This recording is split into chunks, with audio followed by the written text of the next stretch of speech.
Wifi வசதி. ரூபாய் 4505 கோடி வளர்ச்சி பணிகளை நாட்டுக்கு அர்ப்பணிக்கிறார் பிரதமர் மோடி. மக்கள் சேவையை லட்சியமாக கொண்டு அரசு ஊழியர்கள் செயல்பட வேண்டும். பணி நியமன ஆணையை வழங்கி முதலமைச்சர் மு.க. ஸ்டாலின் அறிவுரை. தொகுதி மறுவரை செய்தால் தமிழகத்துக்கு மிகப்பெரிய பாதிப்பு. முதலமைச்சர் மு.க. ஸ்டாலினை சந்தித்த வைகோ பேட்டி. தமிழகம் முழுவதும் அக்டோபர் 1ஆம் தேதி சிறப்பு காய்ச்சல் தடுப்பு முகாம் நடைபெறும். அமைச்சர் மா. சுப்பிரமணியன் அறிவிப்பு. தமிழ்நாடு அரசு உயர்த்தப்பட்ட மின் கட்டணங்களை உடனடியாக திரும்ப பெற வேண்டும். எடப்பாடி பழனிசாமி வலியுறுத்தல். மக்கள் சேவையை லட்சியமாக கொண்டு அரசு ஊழியர்கள் செயல்பட வேண்டும் என்று முதலமைச்சர் மு.க. ஸ்டாலின் அறிவுறுத்தினார். TNPSC மூலம் அரசு பணிக்கு தேர்வான 10,205 பேருக்கு பணி நியமன ஆணைகளை சென்னை கலைவாணர் அரங்கில் நடைபெற்ற நிகழ்ச்சியில் முதலமைச்சர் மு.க. ஸ்டாலின் வழங்கினார். இளநிலை உதவியாளர்கள், தட்டச்சர்கள், சுருக்கெழுத்தர்கள் உள்ளிட்டோருக்கு பணி நியமன ஆணைகளை வழங்கினார். நிகழ்ச்சியின் போது பேசிய முதலமைச்சர் மு.க. ஸ்டாலின், அரசு பணிக்கு தேர்வாகி இருப்பவர்களுக்கு மக்கள் சேவை ஒன்றுதான் லட்சியமாக இருக்க வேண்டும். மக்கள் சேவையை லட்சியமாக கொண்டு அரசு ஊழியர்கள் செயல்பட வேண்டும். எப்படியாவது அரசு பணி வாங்கிட வேண்டும் என்பதே இளைஞர்களின் கனவாக உள்ளது. அரசு எந்திரம் நன்றாக செயல்பட வேண்டும் என்றால் அரசு அலுவலர்கள் நன்றாக செயல்பட வேண்டும். முழு ஈடுபாட்டோடு அரசு ஊழியர்கள் தங்கள் பணிகளை மேற்கொள்ள வேண்டும். தமிழ் வழியில் படித்தவர்களுக்கு அரசு பணியில் முன்னுரிமை வழங்க நடவடிக்கை எடுக்கப்பட்டுள்ளது. என்னுடைய பிரதிநிதியாக இருந்து மக்கள் சேவைகளை நிறைவேற்றுங்கள். அனைத்து தரப்பு மக்களுக்கும் அரசின் திட்டங்கள் சென்று சேர நடவடிக்கை எடுக்க வேண்டும். கடந்த ஆண்டு 13 லட்சம் இளைஞர்களுக்கு நான் முதல்வன் திட்டத்தின் மூலம் பயிற்சி வழங்கப்பட்டுள்ளது. அரசின் திட்டங்களை மக்களுக்கு கொண்டு செல்லும் பணியை எந்த குறையும் இல்லாமல் நிறைவேற்ற வேண்டும். ஒருவருக்கு அரசு வேலை கிடைத்தால் அது ஒட்டுமொத்த குடும்பத்திற்கும் பலன் அளிக்கும்.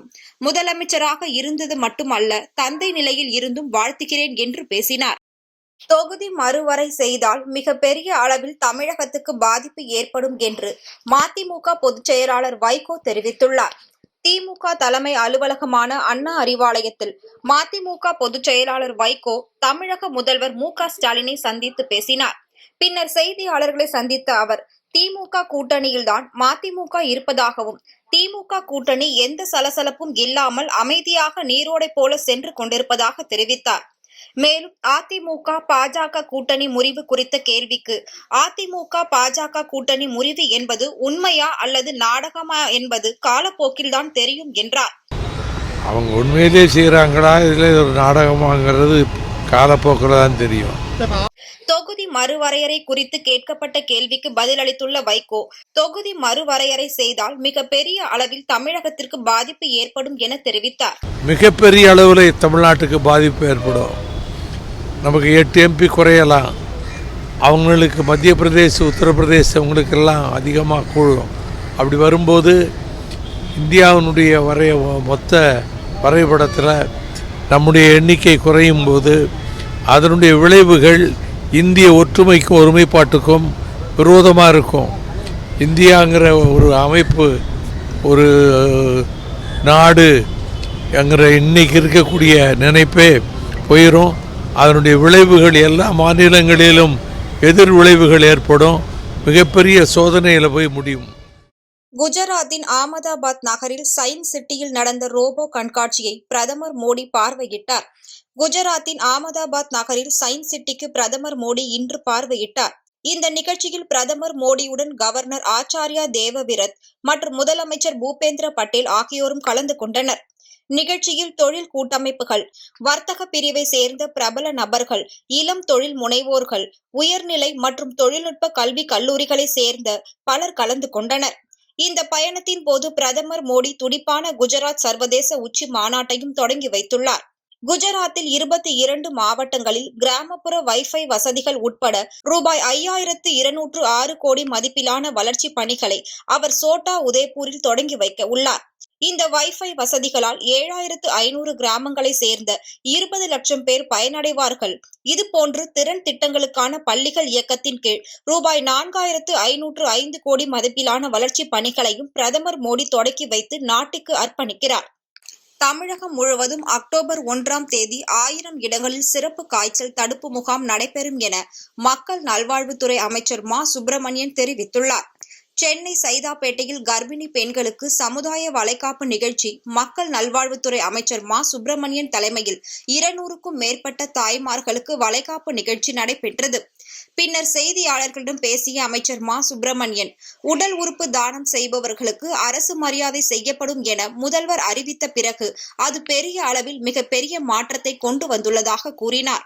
உடல் உறுப்பு தானம் செய்பவர்களின் குடும்பத்தை மரியாதை செலுத்தும் வகையில் உடல் உறுப்பு தானம் செய்தவரின் இறுதி சடங்கில் அரசு சார்பில் உயர் அதிகாரிகள் பங்கேற்று அரசு சார்பில் மரியாதை செலுத்தப்படும் எனவும் தெரிவித்தார். தமிழகத்தில் டெங்கு காய்ச்சல் கட்டுப்பாட்டில் இருப்பதாகவும் வருகிற அக்டோபர் 1ஆம் தேதி தமிழகம் முழுவதும் 1000 இடங்களில் சிறப்பு காய்ச்சல் தடுப்பு முகாம்கள் நடத்தப்பட இருப்பதாகவும் அமைச்சர் மா சுப்பிரமணியன் தெரிவித்தார். தமிழகத்தில் சிறு குறு மற்றும் நடுத்தர தொழில்துறை மீண்டும் உச்சம் பெறும் வகையில் மின் கட்டண உயர்வினை திரும்ப பெற வேண்டும் என்று அதிமுக பொதுச் செயலாளர் எடப்பாடி பழனிசாமி வலியுறுத்தியுள்ளார். இதுகுறித்து அவர் வெளியிட்டுள்ள அறிக்கையில், தமிழ்நாடு முழுவதும் உள்ள சுமார் 9 லட்சத்திற்கும் மேற்பட்ட சிறு குறு மற்றும் நடுத்தர தொழிற்சாலைகள் சுமார் 2 கோடி பேருக்கு வேலை வாய்ப்பு அளித்து வருவதாக குறிப்பிட்டிருக்கிறார். இந்நிலையில் மின்சார நிலை கட்டிடம், பீக் ஹவர் கட்டணம், சோலார் தகடுகள் மூலம் உபயோகிக்கப்படும் மின்சாரத்திற்கு கூடுதல் கட்டணம் போன்றவற்றால் சிறு குறு மற்றும் நடுத்தர தொழிற்சாலைகள் தற்போது பெரும் பாதிப்புகளை சந்தித்துள்ளதாக பழனிசாமி தெரிவித்துள்ளார். இதன் காரணமாக சுமார் 25 விழுக்காடு தொழிற்சாலைகள் மூடப்படும் அபாய நிலைக்கு தள்ளப்பட்டிருப்பதாகவும் அவர் குறிப்பிட்டுள்ளார். இந்த நிலையை போக்க மின் கட்டண உயர்வினை உடனடியாக திரும்ப பெற வேண்டும் என்றும் வலியுறுத்தியுள்ள எடப்பாடி பழனிசாமி, சிறு குறு மற்றும் நடுத்தர தொழில்துறை மீண்டும் உயர்வு பெற நடவடிக்கை எடுக்க வேண்டும் என்று கேட்டுக் கொண்டுள்ளார். எல்லை மீறி சென்றால் எதிர்விளைவு தானாக தமிழ்நாட்டில் ஏற்பட்டுவிடும் என காவிரி விவகாரம் தொடர்பாக மதிமுக பொதுச் செயலாளர் வைகோ கர்நாடக அரசிற்கு எச்சரிக்கை விடுத்துள்ளார். தமிழர் தந்தை சீபா ஆதித்தனாரின் 119வது பிறந்த நாளை முன்னிட்டு மதிமுக பொதுச் செயலாளர் வைகோ சென்னை எழும்பூரில் உள்ள அவரின் உருவ சிலைக்கு மாலை அணிவித்த பின் சிலைக்கு கீழ் அலங்கரித்து வைக்கப்பட்டுள்ள உருவ படத்திற்கு மலர் தூவி மரியாதை செலுத்தினார். அப்போது அவருடன் மறுமலர்ச்சி திமுகவின் துணை பொதுச் செயலாளர் மல்லை சத்யா, கழக அமைப்பு செயலாளர் வந்தியத்தேவன், மாவட்ட செயலாளர்கள் ஜீவன், கழககுமார், மாவை மகேந்திரன், கழக சிறுபான்மை பிரிவு செயலாளர் சிக்கந்தர் உள்ளிட்ட ஏராளமான பகுதி வட்ட கழக நிர்வாகிகள் கலந்து கொண்டனர். பின்னர் செய்தியாளர்களிடம் பேசிய மதிமுக பொதுச் செயலாளர் வைகோ, பத்திரிகை ஊடகத்தில் இமாலய புரட்சி நடத்தியவர் ஆதித்தனார் என புகழாரம் சூட்டினார். ஐயா ஆதித்தனார் அவர்கள் காயாமொழியிலே பிறந்து வெளிநாட்டிலே போய் படித்து லண்டனிலே பாரட்லா பட்டமும் வாங்கி அங்கே இருக்கக்கூடிய பத்திரிகையாளர்களையும் திகைக்க வைக்கின்ற அளவுக்கு செய்திகளை கொடுத்து பின்னர் சிங்கப்பூர் வந்து வழக்கறிஞர் தொழிலை பார்த்து கொண்டே பத்திரிகையை ஆரம்பித்து பின்னர் மதுரைக்கு வந்து அங்கே பத்திரிகையை தொடங்கி சென்னைக்கு வந்து சென்னையிலே பத்திரிகைகளை தொடங்கி இன்றைக்கு சென்னை இந்தியாவிலேயே அதிக இதழ் தினத்தந்தி இதழ் தான் என்று சொல்லக்கூடிய அளவுக்கு அதன் நிலையை உயர்த்தி காட்டினார். கர்நாடக காவிரி பிரச்சினை குறித்த கேள்விக்கு பதிலளித்த வைகோ, தமிழக முதல்வர் புகைப்படத்தை அவமதித்த விவகாரத்தில் மத்திய அரசு கர்நாடக அரசு மீது தகுந்த நடவடிக்கை எடுக்க வேண்டும் என வலியுறுத்தினார். காவிரி விவகாரத்தில் எல்லை மீறி சென்றால் அதற்கு எதிர்விளைவு தானாக தமிழ்நாட்டில் ஏற்பட்டுவிடும் எனவும் வைகோ எச்சரித்தார். மத்திய அரசு இதற்கு நடவடிக்கை எடுக்க வேண்டும். கர்நாடக அரசு மீது நடவடிக்கை எடுக்க வேண்டும். அதை கட்டுப்படுத்த வேண்டும். இல்லையேல் இந்தியாவிலே மத்திய அரசு இருப்பதற்கு அர்த்தமே இல்லாமல் போய்விடும். தமிழர்கள் அமைதி காக்கிறார்கள், பொறுமை காக்கிறார்கள் என்று சொன்னால் நம் மீது நியாயம் இருக்கிறது, நமக்கு நியாயம் இருக்கிறது. ஒருங்காட்டு குழு வினாடிக்கு 3000 கனஅடி தண்ணீர் கொடுக்க வேண்டும் என்று சொல்லியும் அவர்கள் கடையடைப்பு செய்கிறார்கள், முழு அடைப்பு செய்கிறார்கள். எல்லோரும் ஒன்று சேர்ந்து கொண்டு போராடுகிறார்கள். ஆனால் அதுக்கு நடக்காது. நீதிமன்றமும் ஒருங்காற்று குழுவும் தமிழர்கள் பக்கம்தான் நியாயம் இருக்கிறது என்பதை தெளிவாக சொல்லிவிட்டார்கள். அவர்கள் எல்லை மீறி செல்வார்களானால் அதற்கு ஒரு எதிர்விளைவு இங்கே தானாக தமிழ்நாட்டில் ஏற்பட்டுவிடும். தமிழர் தந்தை சீபா ஆதித்தனாரின் 119வது பிறந்த நாள் இன்று கொண்டாடப்பட்டு வருகிறது. இதையொட்டி சென்னை எழும்பூரில் உள்ள சீபா ஆதித்தனாரின் சிலைக்கு தினத்தந்தி குழும தலைவர் பாலசுப்ரமணியன் ஆதித்தன் மற்றும் தினத்தந்தி இயக்குனர் ப. சிவந்தி ஆதித்தன் மாலை அணிவித்து மரியாதை செலுத்தினர்.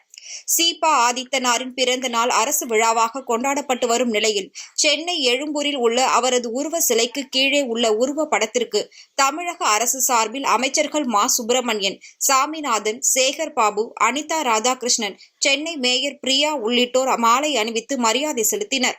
இவர்களை தவிர நாடாளுமன்ற, சட்டமன்ற உறுப்பினர்கள், பல்வேறு அரசியல் கட்சி தலைவர்கள் மற்றும் அமைப்புகளை சேர்ந்தவர்களும் சீபா ஆதித்தனார் சிலைக்கு மரியாதை செலுத்தி வருகின்றனர். தமிழகம் வரும் சுற்றுலா பயணிகளின் எண்ணிக்கை கடந்த ஆண்டுகளை காட்டிலும் இந்த ஆண்டு அதிகரித்துள்ளதாக சுற்றுலாத்துறை அமைச்சர் ராமச்சந்திரன் தெரிவித்துள்ளார். சுற்றுலா தினத்தை முன்னிட்டு சென்னை தீவுத்திடல் பகுதியில் வெளிமாநில சமூக வலைதள ஊடகவியலாளர்கள் தமிழ்நாட்டில் உள்ள புகழ்பெற்ற சுற்றுலா தலங்களுக்கு பேருந்து மூலம் சுற்றுலா அழைத்து செல்லும் நிகழ்வினை அமைச்சர் ராமச்சந்திரன் துவக்கி வைத்தார். தொடர்ந்து செய்தியாளர்களிடம் பேசிய அமைச்சர் ராமச்சந்திரன், தமிழ்நாட்டை கண்டு மகிழ்வோம் திட்டம் மூலம் பிற மாநில சமூக வலைதள ஊடகவியலாளர்கள் தமிழக சுற்றுலா தலத்திற்கு சுற்றுலா செல்ல அனுப்பி வைக்கப்படுகின்றனர். மேலும் 2வது இடத்தில் உள்ள தமிழக சுற்றுலாத்துறை முதல் இடத்திற்கு நிலைக்கு வரும் முயற்சித்து வருவதாகவும் அவர் கூறினார். தமிழகம் வரும் சுற்றுலா பயணிகளின் எண்ணிக்கை கடந்த ஆண்டுகளை காட்டிலும் இந்த ஆண்டு அதிகரித்துள்ளதாக தெரிவித்தார். வடகிழக்கு பருவமழை நெருங்கும் நிலையில் மழைநீரை தேக்கி வைக்கும் வகையில் கோயில்களின் திருக்குளங்களை தூர்வாரி தயார் நிலையில் வைக்குமாறு அறநிலையத்துறை சார்பில் சுற்றறிக்கை அனுப்பப்பட்டுள்ளதாக அமைச்சர் சேகர் பாபு தெரிவித்தார். சென்னை புரசைவாக்கம் கங்காதேஸ்வரர் திருக்கோவிலுக்கு தங்க தேருக்கான மரத்தேர் உட்பட 2 மரத்தேர்களை தயார் செய்யும் பணியை அமைச்சர் சேகர் பாபு தொடங்கி வைத்தார். பின்னர் செய்தியாளர்களை சந்தித்து பேசிய அமைச்சர் இதனை தெரிவித்தார். பக்தர்களின் அனைத்து கோரிக்கைகளையும் நிறைவேற்றி பக்தர்களை மகிழ்ச்சியுடன் வைத்திருக்கும் ஆன்மீக ஆட்சியாக முதலமைச்சர் மு. க. ஸ்டாலின் தலைமையிலான ஆட்சி உள்ளதாக அமைச்சர் கூறினார். ஆன்மீக ஆட்சியில் அனைத்து வகையான பக்தர்களுக்கு தேவைப்படுகின்ற அவர்களுடைய நேர்த்திக் கடன்களை செலுத்துகின்ற அனைத்து நிலையிலேயும் அனைத்து திருத்தேர், முடிக்காணிக்கை மண்டபம், விருந்து மண்டபம், தெப்பக்குளங்கள், அதேபோல் நந்தவனங்கள் போன்ற அனைத்தும் சிறந்த முறையில் பராமரித்து பக்தர்களை மகிழ்ச்சியோடு வைத்திருக்கின்ற ஆட்சி இந்த ஆட்சி என்பதை மகிழ்வோடு தெரிவித்துக் கொள்கிறேன். தமிழகத்தில் 5 நாட்கள் தொடர் விடுமுறை வருவதை ஒட்டி பயணிகள் சொந்த ஊர்களுக்கு செல்ல 1100 சிறப்பு பேருந்துகள் இயக்கப்படும் என அரசு விரைவு போக்குவரத்து கழகம் அறிவித்துள்ளது. தமிழகத்தில் மிலாடி நபி, காந்தி ஜெயந்தி விடுமுறை மற்றும் சனி ஞாயிறு விடுமுறை என வரும் 28ஆம் தேதி முதல் அக்டோபர் 2ஆம் தேதி வரை தொடர்ச்சியாக 5 நாட்கள் விடுமுறை வருகிறது. இதனால் மக்கள் சொந்த ஊர்களுக்கு செல்ல அரசு பேருந்துகளில் அதிக அளவில் முன்பதிவு செய்து வருகின்றனர். இதனையொட்டி தமிழகத்தின் முக்கிய இடங்களுக்கும் பெங்களூருவில் இருந்து பிற இடங்களுக்கு புதன்கிழமை முதல் 1100 சிறப்பு பேருந்துகள் இயக்க திட்டமிட்டுள்ளதாக அரசு விரைவு போக்குவரத்து கழக மேலாண் இயக்குநர் அறிவித்துள்ளார். அதேபோல் அக்டோபர் 2ஆம் தேதி திங்கட்கிழமை சொந்த ஊர்களில் இருந்து சென்னை மற்றும் பெங்களூரு திரும்ப வசதியாக பயணிகளின் தேவைக்கேற்ப அனைத்து இடங்களில் இருந்தும் சிறப்பு பேருந்துகள் இயக்கவும் திட்டமிட்டுள்ளதாக அவர் வெளியிட்டுள்ள அறிக்கையில் தெரிவித்துள்ளார். பயணிகளின் எண்ணிக்கை அதிகரிக்க வாய்ப்பு உள்ளதாக தொலைதூர பயணம் மேற்கொள்வோர் www.tnstc.in மற்றும் TNSTC அபிஷியல் ஆப் மூலம் முன்பதிவு செய்து பயணிக்கும்படியும் அந்த அறிக்கையில் கேட்டுக் கொண்டுள்ளார். சென்னை அடையார் பெட்ரீஷியன் கலை மற்றும் அறிவியல் கல்லூரியின் வணிக செயலாண்மை துறை, கணக்கு பதிவியல் மற்றும் நிதியியல் துறை, கொங்கு கலை மற்றும் அறிவியல் கல்லூரி தொழில்முறை கணக்கு பதிவியல் மற்றும் செயலாண்மை துறையுடன் இணைந்து சர்வதேச அளவிலான கருத்தரங்கம் கல்லூரி வளாகத்தில் நடைபெற்றது. இந்த கருத்தரங்கில் சிறப்பு விருந்தினர்களாக இந்தோனேஷியாவின் STIA அப்துல் ஹாரிஷ், நிர்வாக அறிவியல் கல்லூரியின் பேராசிரியர் மக்காசர், முனைவர் பெர்டோஷ் ரகுமான் கான் ஆகியோர் கலந்து கொண்டு தங்களின் கருத்துக்களை மாணவர்களிடம் எடுத்துரைத்தனர். மேலும் இந்த நிகழ்வில் இந்தியா மற்றும் வெளிநாடுகளை சார்ந்த ஆய்வாளர்கள், பேராசிரியர்கள் மற்றும் மாணவர்கள் தங்களின் ஆய்வு கட்டுரைகளை சமர்ப்பித்தனர். இந்த கருத்தரங்கில் துறைசார் அறிஞர்கள் பலர் கலந்து கொண்டு தங்களின் கருத்துக்களை மாணவர்களிடையே பகிர்ந்து கொண்டனர்.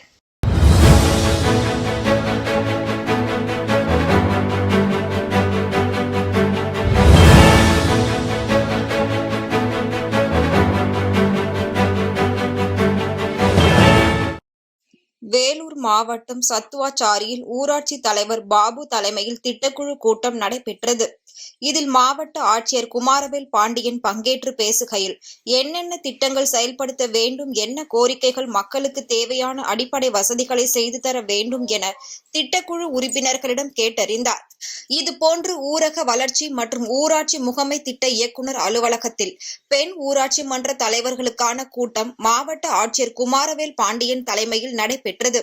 இதில் பங்கேற்ற பெண் ஊராட்சி மன்ற தலைவர்கள் சாலை வசதி ஏற்படுத்த வேண்டும், கால்வாய்களை கட்ட வேண்டும், அங்கன்வாடி அமைத்து தர வேண்டும் உள்ளிட்ட கோரிக்கைகள் குறித்து பேசினர். அரியலூர் மாவட்டம் தத்தனூர் தனியார் பொறியியல் கல்லூரியில் கலைஞர் நூற்றாண்டு விழாவினை முன்னிட்டு பேச்சு போட்டி நடைபெற்றது. மாவட்ட கழக பொறியாளர் அணி சார்பில் நடைபெற்ற இந்நிகழ்ச்சியில் போக்குவரத்து துறை அமைச்சர் சிவசங்கர் கலந்து கொண்டு முதல் 3 இடங்களை பிடித்த மாணவ மாணவிகளுக்கு ரொக்க பரிசினை வழங்கினார். போட்டியில் வெற்றி பெற்று தகுதி பெற்ற மாணவர்கள் மாநில அளவில் நடைபெறும் போட்டியில் பங்கு பெறுவர் என்பது குறிப்பிடத்தக்கது. இந்நிகழ்ச்சியில் பொறியாளர் அணி மாநில துணை செயலாளர் பரமேஸ்வரன், பொறியாளர் அணி மாவட்ட அமைப்பாளர் லூயி கதிரவன், ஜெயங்கொண்டம் சட்டமன்ற உறுப்பினர் கண்ணன் ஆகியோர் கலந்து கொண்டனர். சிவகங்கை மாவட்டத்தில் செல்போன் திருடிய நபரை பொதுமக்கள் பிடித்து காவல் நிலையத்தில் ஒப்படைத்தனர். காரைக்குடி கழனிவாசல் பகுதியை சேர்ந்த ராஜா என்பவர் அப்பகுதியில் உள்ள ஒரு வீட்டினுள் புகுந்து திருட முயன்ற போது பொதுமக்கள் பிடித்து காவல்துறையினரிடம் ஒப்படைத்தனர். காவல்துறையினர் வழக்கு பதிவு செய்து ராஜாவை கைது செய்து விசாரணை மேற்கொண்டு வருகின்றனர். வேலூர் காப்பு காட்டில் கொட்டி செல்லும் மருத்துவ கழிவுகளால் வன விலங்குகளுக்கு பாதிப்பு ஏற்படுவதற்கு முன் வனத்துறை அதிகாரிகள் தடுக்க வேண்டும் என சமூக ஆர்வலர்கள் கோரிக்கை விடுத்துள்ளனர். வேலூர் மாவட்டம் பேரணாம்பட்டு அடுத்த பத்தலப்பள்ளி பகுதியில் ஆந்திரா, கர்நாடகா செல்லும் மலைப்பகுதியாகும். இந்த மலைப்பகுதியில் மூட்டை மூட்டையாக மருத்துவ கழிவுகளும், மருத்துவ ஊசி மற்றும் மருந்துகளை மர்ம நபர்கள் கொட்டி சென்றுள்ளனர். இதனால் மலைப்பகுதியில் சுற்றி தெரியும் குரங்குகள் மற்றும் வன விலங்குகளுக்கு பாதிப்பு ஏற்படுவதாகவும், இதனை தமிழக எல்லையில் உள்ள வன சோதனை சாவடியில் வாகனங்களை முழுமையாக சோதனை செய்ய வேண்டும் எனவும், மருத்துவ கழிவுகளை மலைப்பகுதியில் கொட்டி செல்லும் மர்ம நபர்கள் மீது நடவடிக்கை எடுக்க வேண்டும் எனவும் சமூக ஆர்வலர்கள் வனத்துறை அதிகாரிகளுக்கு கோரிக்கை வைத்துள்ளனர். வேலூர் மாவட்டம் குடியாத்தம் அடுத்த அனுப்பு மற்றும் கதிர்குளம் கிராமத்தில் தொடர்ந்து 1 மாதமாக ஒற்றை யானை விவசாய நிலங்களை சேதப்படுத்தி வருகிறது. இதனால் அப்பகுதி மக்கள் அச்சமடைந்துள்ளனர். வன விலங்குகள் சேதப்படுத்தும் பயிர்களுக்கு வனத்துறையினர் உரிய இழப்பீடு வழங்குவதில்லை எனவும், அரசு வழங்கும் பயிர் சேத இழப்பீட்டில் 3 1 பங்கு மட்டுமே தருவதாகவும் விவசாயிகள் வேதனை தெரிவிக்கின்றனர். எனவே ஊருக்குள் வரும் ஒற்றை யானை வராமல் தடுக்கவும், வன விலங்குகளிடம் இருந்து விவசாய நிலங்களை பாதுகாக்க வேண்டும் எனவும் வனத்துறையினருக்கு விவசாயிகள் கோரிக்கை விடுத்துள்ளனர். புதுக்கோட்டை மாவட்டம் வாண்டாக்கோட்டையில் விவசாயிகளின் கோரிக்கையை ஏற்று புதிய மின்மாற்றியை சுற்றுச்சூழல் மற்றும் காலநிலை மாற்றத்துறை அமைச்சர் மெய்யநாதன் துவக்கி வைத்தார். புதுக்கோட்டை மாவட்ட ஆலங்குடி சட்டமன்ற தொகுதிக்கு உட்பட்ட வாண்டக்கோட்டை பகுதியில் 100க்கும் மேற்பட்ட விவசாயிகள் பல்வேறு விவசாய பணியை மேற்கொண்டு வருகின்றனர். இவர்களுக்கு அதிக அளவில் மின்சாரம் தேவைப்படுவதால் அந்த பகுதியில் புதிய மின்மாற்றி அமைக்க வேண்டும் என அந்த தொகுதியின் சட்டமன்ற உறுப்பினரும் தமிழக சுற்றுச்சூழல் துறை அமைச்சர் கோரிக்கையின் அடிப்படையில் உடனடியாக மின்வாரிய அதிகாரியிடம் தெரிவித்ததை தொடர்ந்து புதிய மின்மாற்றி அமைக்கப்பட்டது. இந்த புதிய மின்மாற்றியை சுற்றுச்சூழல் அமைச்சர் மெய்யநாதன் கலந்து கொண்டு துவக்கி வைத்தார். வேலூர் மாவட்டம் தொரப்பாடியில் உள்ள தந்தை பெரியார் அரசு பொறியியல் கல்லூரி சார்பில் கல்லூரி மாணவ மாணவிகளுக்கான சாலை பாதுகாப்பு குறித்து விழிப்புணர்வு கூட்டம் மாவட்ட ஆட்சியர் குமாரவேல் பாண்டியன் தலைமையில் நடைபெற்றது. இதில் கல்லூரியின் முதல்வர் ஸ்ரீராம் பாபு மற்றும் திரளான மாணவ மாணவிகள் பங்கேற்றனர். இதில் சாலை பாதுகாப்பு விழிப்புணர்வு மலரை ஆட்சியர் வெளியிட்டார். பின்னர் சாலை பாதுகாப்பு குறித்த உறுதிமொழியை ஆட்சியர் தலைமையில் அனைவரும் ஏற்றுக்கொண்டனர். 7500 கிராமங்களுக்கு இலவச வைஃபை வசதி. ரூபாய் 4505 கோடி வளர்ச்சி பணிகளை நாட்டுக்கு அர்ப்பணிக்கிறார் பிரதமர் மோடி. மக்கள் சேவையை லட்சியமாக கொண்டு அரசு ஊழியர்கள் செயல்பட வேண்டும். பணி நியமன ஆணையை வழங்கி முதலமைச்சர் மு.க. ஸ்டாலின் அறிவுரை. தொகுதி மறுவரை செய்தால் தமிழகத்துக்கு மிகப்பெரிய பாதிப்பு. முதலமைச்சர் மு.க. ஸ்டாலினை சந்தித்த வைகோ பேட்டி. தமிழகம் முழுவதும் அக்டோபர் 1ஆம் தேதி சிறப்பு காய்ச்சல் தடுப்பு முகாம் நடைபெறும். அமைச்சர் மா. சுப்பிரமணியன் அறிவிப்பு. தமிழ்நாடு அரசு உயர்த்தப்பட்ட மின் கட்டணங்களை உடனடியாக திரும்ப பெற வேண்டும். எடப்பாடி பழனிசாமி வலியுறுத்தல்.